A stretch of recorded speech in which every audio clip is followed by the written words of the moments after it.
better not take a photo of me. Sorry? Just don't take a photo of me drinking. That's alright, no one knows it's wine. Would you do one of these instead? I don't know about that. I'll talk to Polly.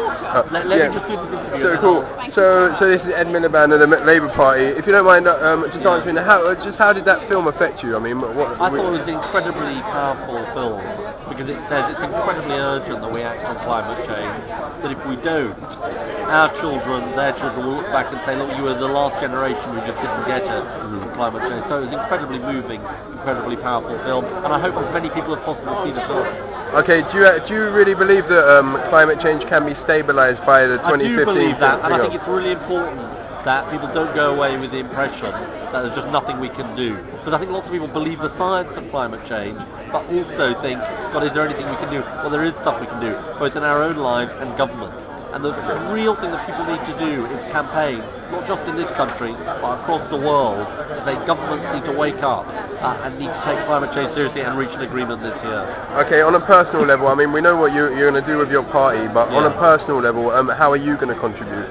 Well, I try and do, I think, what everyone should try and do. Try and fly less, try and drive less, try and turn down the heating, try and not leave your telly on standby. All those things sound quite small, but they can actually make a big difference.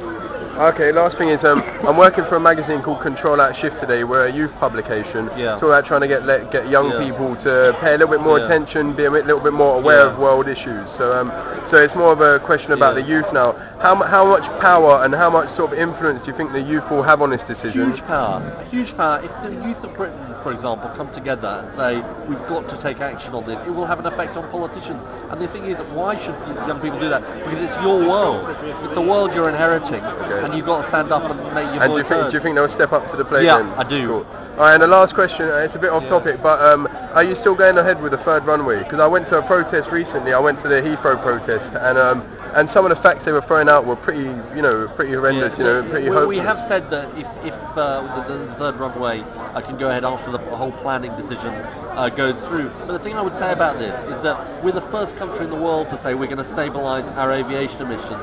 And we need other countries to do that, but the world's coming closer together, not further apart, and therefore we can't say people have got to stop flying, but we do say people need to change their lifestyle. That's what we're trying to do. Cool. All right, that's